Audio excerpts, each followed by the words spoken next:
Hi everyone, welcome back to a new episode of Tech It's Simple. Today, in this video, I'm going to show you how you can create meetings on Amazon Chime. Keep watching the video till the end to learn how to create a meeting on Amazon Chime. Firstly, open your Amazon Chime application. The home page of Amazon Chime will appear on the screen.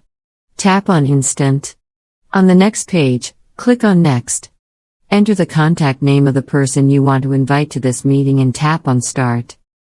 This is how you can create meetings on the Amazon Chime application quickly and easily, just in a few steps. If you have any thoughts or queries, let us know in the comments section.